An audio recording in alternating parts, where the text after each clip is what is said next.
सभी को सादर प्रणाम। नमस्कार दोस्तों, आप सभी का सत्यार्थ प्रकाश संदेश यूट्यूब चैनल में मैं विकास आर्य आपका हार्दिक स्वागत करता हूं।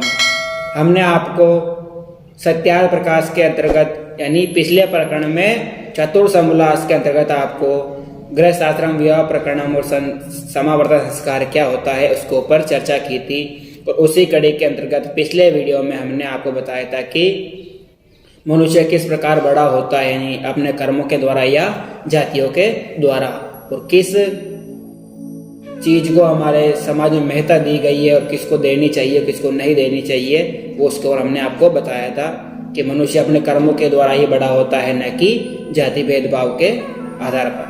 तो इससे आगे चर्चा करते हुए आगे हम बात करेंगे। तो पिछले हमने बात छोड़ी थी, यहाँ से प्रारंभ करेंगे। अध्ययन अध्यापनम यजनम याजनम तथा दानम प्रति गृहश्चैव ब्रह्मणस्पतिम ब्राह्मणम कल्पयत शमोदमस्त्यम शौचम समा शांतिर्याजमेव च ज्ञानम विज्ञानम आस्तिकम ब्रह्मचर्यम हनि। जो ब्राह्मण कर्तव्य होते हैं उनके ऊपर हमने चर्चा की थी। उसी कड़े का तरह हमने यहाँ पे बात छोड़ी थी कि क्षत्रिय यानी ब्राह्मण कर्तव्य हमने आपको बता दिया था कि ब्राह्मण कर्तव्य क्या होता है। दान करना, पुण्य करना, सत्य उपदेश करना, यज्ञ करना, करवाना आदि उनके कर्म होते हैं। क्षत्रिय के कर्म क्या होते हैं, तो यहाँ पे हमने बताया था कि प्रजानां रक्षणं दानम विद्याध्ययनम एव च विषय स्वप्रसक्तिश्च क्षत्रियस्य समासक्तः। यह मनुस्मृति का वचन है। दूसरा है शौर्यं तेजो धृतिर्दाक्ष्यं युद्धे चापल्यायनं दानम विश्वरभावश्च छात्रं कर्म स्वभावजम्। इसमें कहते हैं न्याय से प्रजा की रक्षा करना, यानी सत्य न्याय से प्रजाजनों की सत्य जन रक्षा करना। कहते हैं अर्थात पक्षपात छोड़ के, यानी किसी के साथ कोई पक्षपात नहीं करना कि ये तो मेरा अपना है, मेरा दोस्त है या मेरा परिवार का है तो उसको मैं ऊपर चढ़ा दूंगा और मेरा दुश्मन तो नीचे दबा दूंगा। नहीं, ऐसा नहीं होना चाहिए। पक्षपात रहित, बिना किसी पक्षपात के सबके साथ न्याय करना क्षत्रियों का कर्म होता है। श्रेष्ठों का सत्कार और दुष्टों का तिरस्कार करना, यानी श्रेष्ठ जन जो होते हैं उन्हों का सत्कार करना और दुष्ट जनों का तिरस्कार करना, उनको उनके कर्मदंड के अनुसार उनको सजा देना। सब प्रकार से सबका पालन करना, यानी सभी प्रकार से सभी का पालन, यानी सबको दान देना भी चाहिए। विद्या दान, धर्म दान, प्रवृत्ति और सुपुत्रों के सेवा में धनादि पदार्थों का व्यय करना। यज्ञ यानी अग्निहोत्र यज्ञ भी करना करवाने वाला होना चाहिए। कौन? क्षत्रिय यज्ञ भी करने और करवाने वाला होना चाहिए। अध्ययन यानी पठन पाठन भी करने वाला होना चाहिए, यानी कि क्षत्रिय तो कर तलवारबाजी और शस्त्र का शास्त्रों का भी साथ साथ अध्ययन करना चाहिए। वैदिक सत्य शास्त्रों का और शास्त्रों के साथ में पठन पाठन भी, यानी स्वयं भी पढ़ना चाहिए, दूसरों को भी पढ़ना चाहिए। और विषयों में ना फंसकर, विषय यानी सामाजिकता के अंतर्गत, विषय वासनाओं के अंतर्गत ना फंसते हुए जितेंद्रिय रहकर, जितेंद्र यानी अपने इंद्रियों पर विजय पाने वाला, जितेंद्रिय रहकर वे शरीर और आत्मा से बलवान होना चाहिए। यानी ये क्षेत्र के कर्म होते हैं कि उसको किस किस प्रकार से अपने कर्मों का निर्वहन करना चाहिए।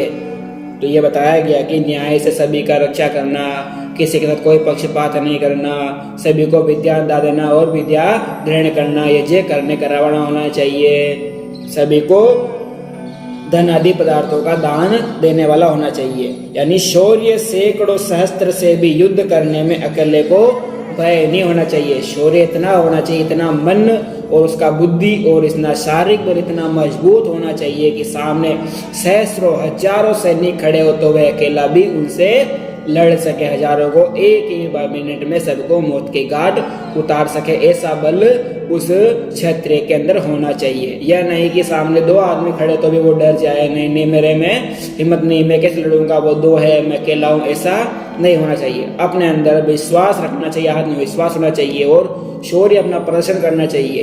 अपना बल, मन और बुद्धि और शरीर को बलवान बनाना चाहिए। यह कब होगा? जब हम अपनी इंद्रियों पर विजय प्राप्त कर लेंगे।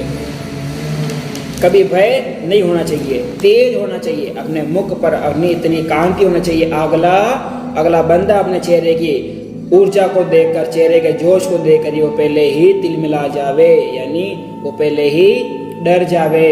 सदा तेजस्वी अर्थात दीना रहित प्रगल्भ रहना चाहिए, यानी किसी के साथ कोई भी बुरा व्यवहार नहीं करना चाहिए। धृति यानी धैर्यवान होना चाहिए। दाक्ष राजा और प्रजा संबंधी व्यवहारों सब शास्त्रों में अति चतुर होना चाहिए, यानी जो प्रजा संबंधी जो कार्य होते हैं, हमारे समाज से संबंधित जो कार्य होते हैं, उनमें सब में चतुर होना चाहिए। किस प्रकार प्रजा को कंट्रोल में करना चाहिए, तो सब शास्त्रों में अति चतुर होना चाहिए। जितने भी शस्त्र शास्त्र होते हैं उनमें वह चतुर रहना चाहिए, नहीं कि ये तलवार आती है तो उसको धनुष नहीं आती, नहीं, सभी शास्त्रों में वो चतुर होना चाहिए। युद्ध में भी दृढ़ निसंक रहकर कभी न हटना भागना, यानी कभी युद्ध भी पड़ जाए, कभी किसी प्रकार की कोई समस्या का सामना करना पड़ जाए तो पीछे नहीं हटने वाला होना चाहिए। जान लीजिए ये क्षत्रिय कर्म होते हैं। क्षत्रिय कौन? जो अपने कर्मों के द्वारा बनाया जाता है, जो अपने कर्मों से, ये नहीं कि जाति के आधार पर क्षत्रिय होवे। कर्म जो अच्छे कर्म करता है वो चाहता है कि मैं देश की समाज की रक्षा करूं, मैं फौज में जाके समाज की रक्षा करूं, तो वह एक क्षत्रिय। हमारे बॉर्डर के ऊपर जो सेना जवान तैनात खड़े वो क्षत्रिय कर्म कर रहे हैं, क्या कर रहे हैं? हमारी रक्षा कर रहे हैं, स्वयं की रक्षा कर रहे हैं, हमारे देश की रक्षा कर रहे हैं, हमारे समाज की रक्षा कर रहे हैं, तो वो एक क्षत्रिय है, वो एक शुद्ध क्षत्रिय है, वो देश के हमारे फौजी हमारी रक्षा कर रहे हैं। तो वहां पर वो कहीं कोई भी जाति भेदभाव नहीं है, वहां पर सब समाज के सब समानता है वहां पे।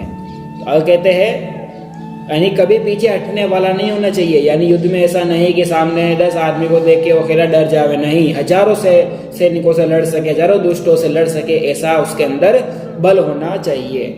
जिससे निश्चित विजय होवे, आप बचे जो भागने से व शत्रु को धोखा देने से जीत होती, तो ऐसा नहीं करना चाहिए।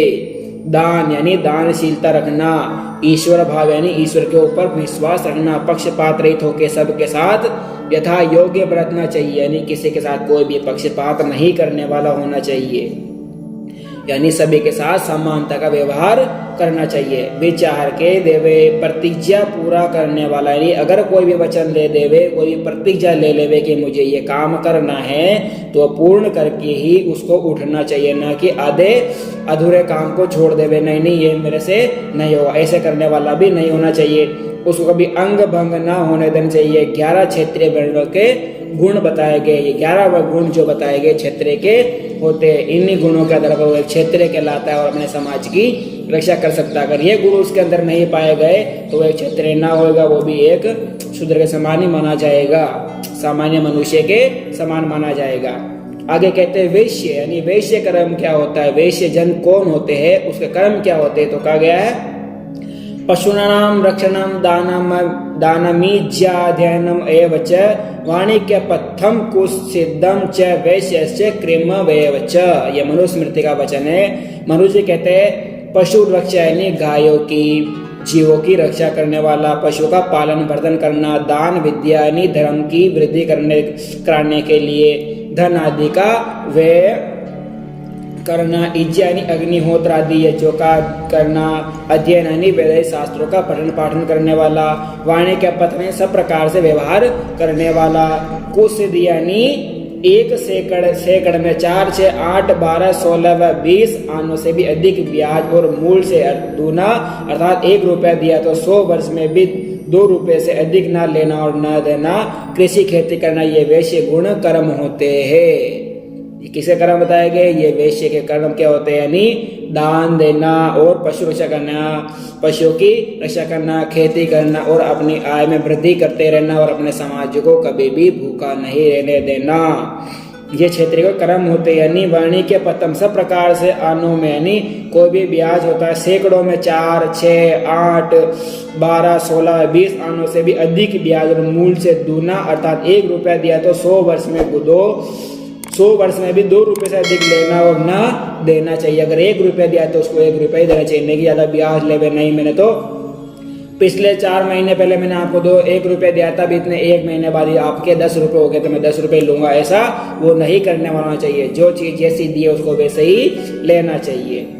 एकम एव ही शूद्रस्य प्रभु कर्म समादिशत एतश्याम एव वर्णानाम शुश्रूषामस् मन सूयया। ये मनुस्मृति का वचन है, इसके अंदर बताया कि शूद्र कौन होते हैं, उनके कर्म क्या होते हैं, क्या है, शूद्र को योग्य है निंदा, ईर्ष्या, अभिमान आदि दोषों को छोड़ के ब्राह्मण क्षेत्र और वैश्यों की सेवा अर्थात यथावत करनी चाहिए और उसी से अपना जीवन यापन करना, यही एक शूद्र का कर्म होता है। शूद्र कर्म क्या होता है कि ब्राह्मण क्षेत्र वैसे जो तीनों वर्ण के जो जन है उन्हों की सेवा करना, वो जिस प्रकार है वो जैसा कहवे वैसा कर्म करना और वेदादि सत्य शास्त्रों का भी पठन पाठन करते रहना चाहिए। सभी दोषों से दूर रहना चाहिए, यानी किसी प्रकार कोई दोष उनके अंदर नहीं रहना चाहिए। वो भी इन्हों के द्वारा अपना कर्म कर सकता है। अगर वो ऐसा है, अगर उसके अंदर ब्राह्मण का कोई गुण नहीं है, वो चाहता है मैं यह नहीं कर सकता हूँ, वो चाहता क्षत्रिय का कर्म मैं नहीं कर पाता हूँ, या मैं वैश्य का कर्म वो नहीं कर पा रहा हूँ, तो वो शूद्र के अंदर रह के भी इन्हों की सेवा शुश्रूषा कर सकता है। ईर्ष्या के भाव को छोड़ देना चाहिए, निंदा किसी की नहीं करनी चाहिए और अपना जीवन यापन करना चाहिए।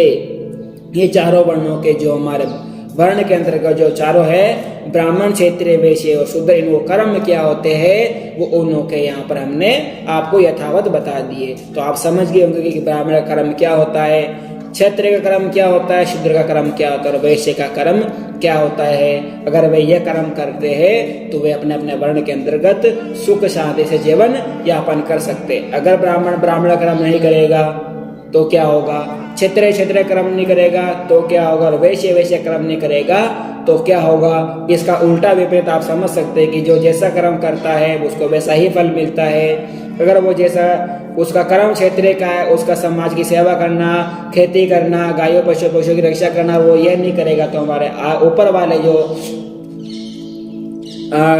वैश्य कर्म नहीं करेगा, क्षेत्रीय है, वो भी उससे दुखी रहेंगे और ब्राह्मण जन है वो भी इससे दुखी रहेंगे। इसलिए जो जैसा है उसको वैसा कर्म करते रहना चाहिए। चलिए मित्रों, आज के इस प्रकरण को यहीं पर ही विराम देंगे और अगले प्रकरण के अंदर हम आपसे फिर मुलाकात करेंगे कि और इसके अंतर्गत हम आपको हमारे कर्म क्या होते हैं उसके ऊपर आपको बताएंगे। ये संक्षेप में वर्णों के बारे में हमें बताया था। आगे कौन से पुरुष किस वर्ण में गुणे जाते हैं उसके आधार पर हम आपको भली प्रकार से समझाएंगे।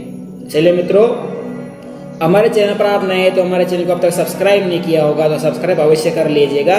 साथ में बेल आइकन का जो बटन है उसको अवश्य प्रेस कीजिएगा, जिससे आने वाला हर नए वीडियो का संदेश सर्वप्रथम आपके पास पहुंच जाएगा।